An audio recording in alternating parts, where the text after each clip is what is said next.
What's up, guys? It's Caliber here, And the Beast. and this is our second time, actually third time making this video. And we need to get this done quick because I'm tired and he's hungover. Alright, so we got a big one packed for you guys, so I'm gonna try and rush through this as much as I can without missing a single fucking detail, so let's get started. Gonna play a video, and then we'll talk about the video, and yeah. Voopoo. What is it and what does it do? Before we start this video is sponsored by Voopoo, who make vapes. They have these vapes that are called Dragon stuff. And cut long story short, I just want to be clear, you shouldn't smoke, it does kill. However, you can have tobacco nicotine-free Voopoo vapes. This company reached out to us and said, hey Ben, we want to give you our vapes and we want you to sponsor Elliot. We know. Alright, so, hang on, oops. Wait. What the hell's going on here? There we go. I couldn't get off the fucking video. So Ben Phillips is nominally or known as a prank channel. Pretty much kind of geared towards minors. So minors love pranks. His daughters the other night were watching prank videos. Not his particular, but same concept. And I did a little. So Vaping with Vape had mentioned that if you go, they changed it up now. I don't know if it's different in the UK, but if you go to settings and you scroll all the way down, then you can enable restricted mode. And I looked up Ben Phillips' channel, and some of his videos appear, which leads me to believe he's aimed towards children.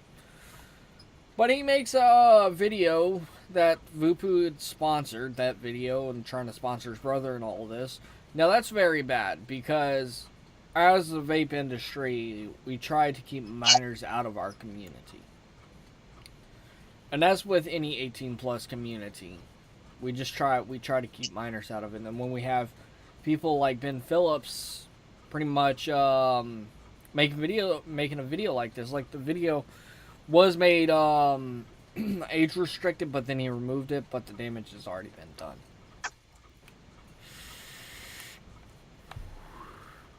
So, I want to say, what the fuck, Voopoo? You should have done more research on him, and Ben Phillips, you should have known better. Because you specifically say in your video that smoking kills. Well, vaping doesn't kill, but that's besides the point. At this point in time, vaping hasn't killed a single person. But that can change in the near future. We just don't, honestly, we don't know. Like, yeah, alright, vaping in America's been around for about 10 or 11 years, as it stands. But we don't know that much about it. We know what's in our e-juices, but we don't know how vaporizing that stuff would really affect us. No. Another thing we don't really know about is the type of metals that we use.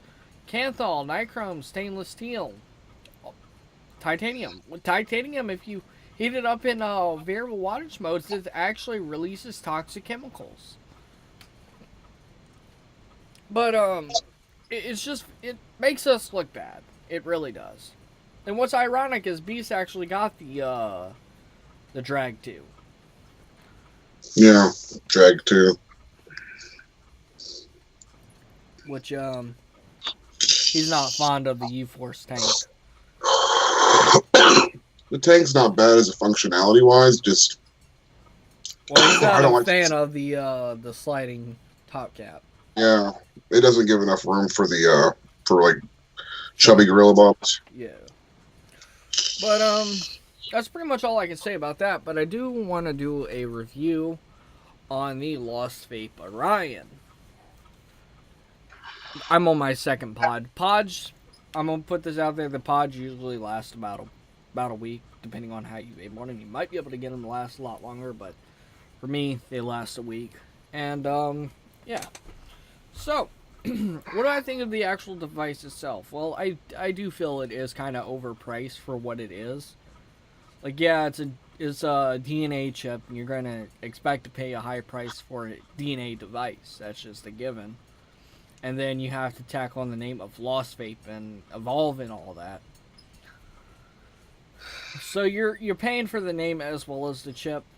They do make a Lost Vape Orion Q that does not. I don't believe it has a DNA in it, and it's around $50-$60, maybe even a little bit lower than that. But I'm glad I got this because I like the way this chip runs, and the fact that I can customize it is just absolutely amazing. So the device by itself is $70 if you get it at the vape shop I went to. It was $70. The pods can run anywhere from, I'd say, about $12 to $15 for two. My particular vape shop has them two pods for $12, or one pod for $6. So obviously you're paying $6 per pod. And this, there's a lot of other options out there like billet boxes, which you can get a clone for about the same price as this. But this is simple because all you do is you take the pod out. Where is my juice? You unscrew this little cap right here. And I love this. I honestly love the this pod over the podish system for the Aspire Sprite, just because this has a big fill port, so it doesn't get airlocked as easily. I haven't got this thing airlocked once, because what ends up happening is with the Aspire Sprite pod thingy, is because it's so small, the air can't escape, so it's just kind of trying to it's forcing the e-juice out of the hole when you're trying to fill it up, so you have to hold it at all different kinds of angles. But yeah. Battery life. You get about a day of battery life with the 0.25 ohm coil, and that depends on how you're vaping. Like I was vaping this heavily today. Double clicks will show you your battery life.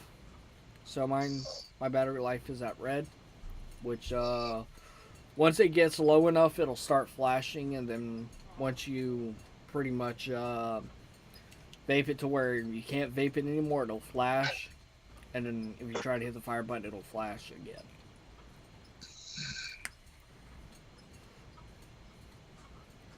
Uh, 0.25 ohm pod.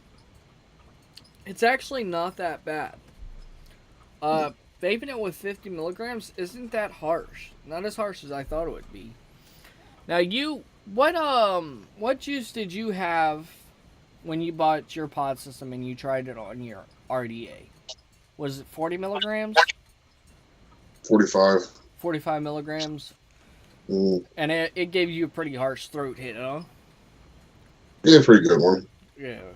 Well, I personally don't, because of the way this airflow is set up, you're not taking in a lot. You can probably get away with vaping 50 on this 0.25 ohm pod, but I wouldn't recommend it on an RDA just because you're going to be running it at higher wattages, and that's the biggest factor in this is the wattage. The wattage is the biggest factor because the hotter you get the hotter nicotine gets, the more nicotine it releases, or the stronger it gets. Right. So wattage and airflow is a very factor, and you also have to understand this is a tiny little hole versus say an 810 that's pretty fucking big. But back onto this. Battery life, about a day on a 0.25 ohm pod. I think you can make it last a lot longer if you got the 0.5 ohm pod. But the 0.25 works good. The juice even lasts, even with this pod, it lasts a long time.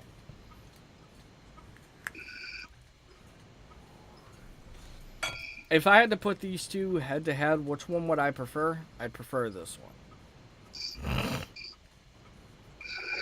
Like, this one has a higher resistant coil, but this is more in my alley because it is a sub-ohm resistant coil.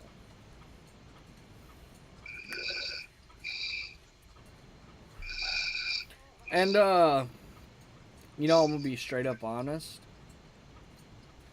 I find these pods last a lot longer than those coil heads. This is my personal opinion. Yeah. But I think it really boils down on what type of juice you're using as well. Yeah. So, like, the darker the juice, the more it's going to gunk up your coils, the lighter the juice. So, say something like this, kind of see how it's. Kind of has that lemon yellow.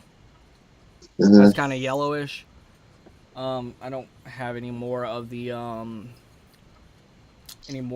juice that I have in this little guy because I ran out. But darker juices, sweeter juices will gunk up your coils.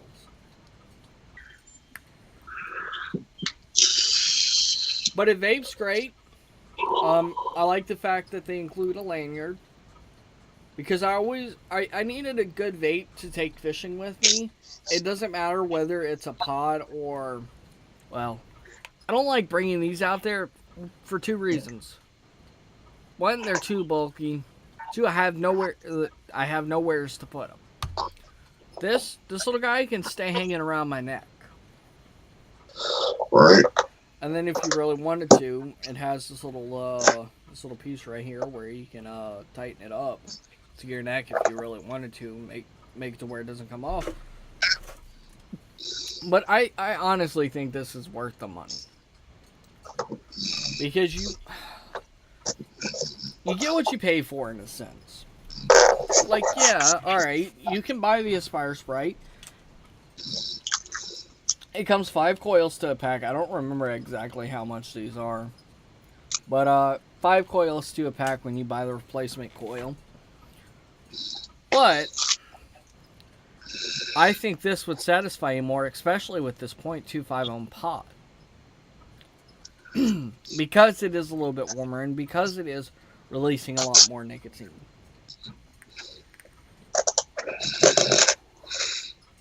But what would I rate this? Well, I'd rate it about an 8 out of 10. Pod, I'd rate it about 7 out of 10 because I absolutely love these. So for $70, 70 plus 12, I think it's worth it. If you can find them for 12. I know a lot of people have a hard time finding these. I know when I seen this on the Overcast website or Facebook page, somebody had asked if they got the pods in for them.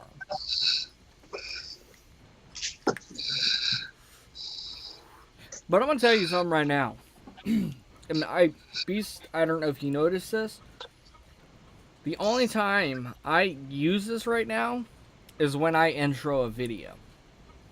Yeah. When I do my little vape shit, most of the time I'm vaping on this. And even when we're not doing a video, I'm vaping on this. Just because it's small, it's compact, it's really tiny, and it's easy to hold.